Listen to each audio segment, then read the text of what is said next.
Semenanjung Melayu mengunjur sepanjang 842 batu atau 1355 km dari segenting Kura di Thailand ke titik paling selatan di benua Asia di Tanjung Piai, Malaysia. Banyak ketamadunan Melayu muncul di sepanjang semenanjung yang membentuk halangan daratan semula jadi di antara Lautan Hindi dan Laut Cina Selatan ini. Langkah Suka, Srivijaya dan Melaka antaranya adalah kuasa politik ketamadunan Melayu yang banyak meninggalkan kesan terhadap struktur sosiopolitik di semenanjung Melayu.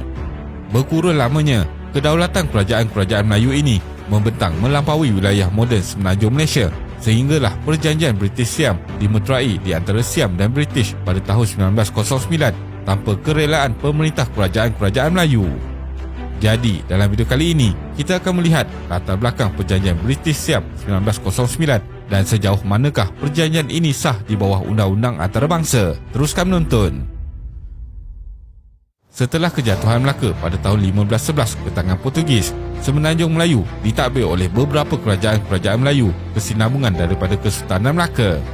Pihak Portugis hanya bertumpu di kota Melaka dan tidak berupaya untuk mengembangkan pengaruh mereka ke seluruh semenanjung. Manakala Kesultanan Melayu Patani pernah mempunyai wilayah yang luas merangkumi beberapa wilayah moden di dalam Thailand termasuk Satun, Trang, Yala, Patani dan Narathiwat. Patani mempunyai hubungan yang rapat dengan Siam dan mengirim bunga emas ke istana Raja Siam dalam bentuk bunga emas di mana Siam menganggap sebagai simbol pertuanan mereka ke atas kerajaan Melayu ini. Selain Patani, kerajaan Kedah, Kelantan dan Terengganu juga turut mengirimkan bunga emas kepada kerajaan Siam. Walaupun Siam menganggap amalan ini adalah simbol kekuasaan mereka, negeri-negeri Melayu ini melihatnya sebagai suatu pertalian persahabatan.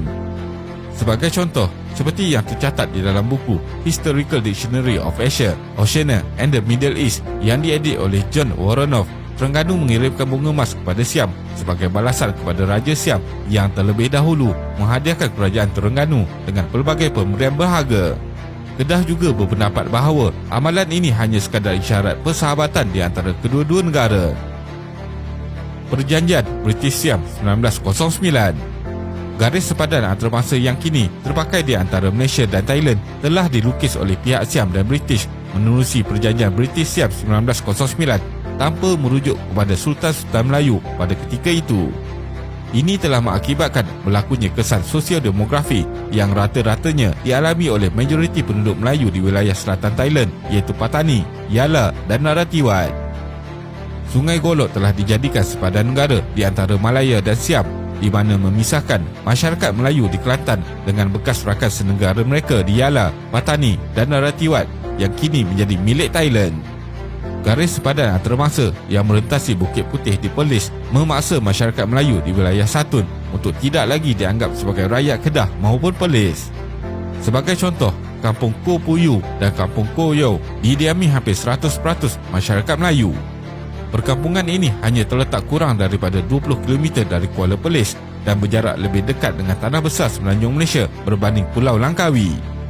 Masyarakat di sini bertutur dalam dialek Kedah, tetapi garis sepadan yang dilukis secara sesuka hati oleh British dan Siam ini telah menyaksikan orang-orang Melayu di sini tercerai daripada saudara-saudara mereka di Kedah dan Perlis. Sejauh manakah perjanjian ini sah? Menurut undang-undang antarabangsa, hanya negara berdaulat sahaja yang berhak menandatangani perjanjian antarabangsa. Manakala sesetengah pendapat mengatakan bahawa negeri-negeri Melayu ini bukanlah negara berdaulat tetapi hanya negeri lindungan Siam. Namun begitu, terdapat sarjana lain yang berpendapat bahawa pernyataan ini tidaklah benar secara keseluruhan. Undang-undang antarabangsa ada menetapkan bahawa sesebuah entiti politik itu boleh diiktiraf sebagai sebuah negara apabila ianya memenuhi beberapa syarat yang ditetapkan. Ini termasuklah mempunyai wilayah yang berpenduduk, memiliki kerajaan yang berfungsi dan berkapasiti untuk menjalinkan hubungan antarabangsa dengan negara-negara lain. Kedah adalah salah satu kesultanan yang paling tua di dunia yang diasaskan pada tahun 1136. Sebelum menjadi sebahagian daripada Malaysia, Kedah telah pun mempunyai wilayah berpenduduk di mana ditadbir oleh kerajaan yang berfungsi penuh serta telah pun menjalin hubungan antarabangsa dengan negara-negara lain seperti Siam dan kerajaan British. Siam seringkali menganggap Kedah sebagai sebahagian daripada wilayah negaranya. Pertamanya, sekiranya ini adalah apa yang didakwa, pihak British tidak akan membuat perjanjian dengan Sultan Kedah bagi mendapatkan Pulau Pinang pada tahun 1786 dan seterusnya seberang perai pada tahun 1798. Keduanya, jika Kedah adalah milik Siam, pihak Siam sudah pasti akan memaksa pegawai British untuk membuat perjanjian serahan ini, iaitu penyerahan Pulau Pinang dan seberang perai dengan pihak mereka dan bukannya dengan Sultan Kedah. Ini jelas terbukti dengan amalan turun-temurun pengiriman berbalas bunga emas dan hadiah yang berlangsung di antara kerajaan-kerajaan Melayu ini dengan Siam. Tambahan pula, setelah tamatnya Perang Dunia Kedua, kerajaan British telah menugaskan Sir Harold McMichael untuk mendapatkan persetujuan Sultan-Sultan Melayu dari Perlis, Kedah, Kelantan dan Terengganu untuk menyerahkan kedaulatan mereka bagi memudahkan pembentukan Malayan Union pada tahun 1946. Jadi, persoalan yang timbul ialah sekiranya Sultan-Sultan ini tidak berdaulat, kenapa pihak British perlu mendapatkan persetujuan mereka pada ketika itu? Fakta-fakta ini membuktikan secara langsung dan tidak langsung bahawa kerajaan-kerajaan Melayu ini adalah kerajaan yang berdaulat. Memandangkan Kedah dan kerajaan-kerajaan Melayu ini bukanlah jajahan atau negeri bawahan yang ditadbir secara langsung oleh Siam atau British, kerajaan British dan Siam sepatutnya tidak berhak untuk melukis garis sepadan antarabangsa seperti yang termaktub di dalam Perjanjian British-Siam 1909 tanpa terlebih dahulu mendapatkan persetujuan pemerintah-pemerintah Melayu yang mana wilayah kerajaan-kerajaan mereka terkesan akibat syarat-syarat perjanjian ini. Dasar Tesapiban. Setelah wilayah-wilayah selatan ini menjadi milik mutlak Siam pada tahun 1909, pemerintah Siam pada ketika itu mengenakan dasar Tesapiban kepada penduduk-penduduk di kawasan ini dengan harapan untuk mengasimilasikan orang-orang Melayu Muslim kepada budaya masyarakat majoriti Siam Buddha. Dasar ini diperkenalkan oleh Perdana Menteri Siam, Ibu Songgram yang memerintah Siam di antara tahun 1939 hingga 1944.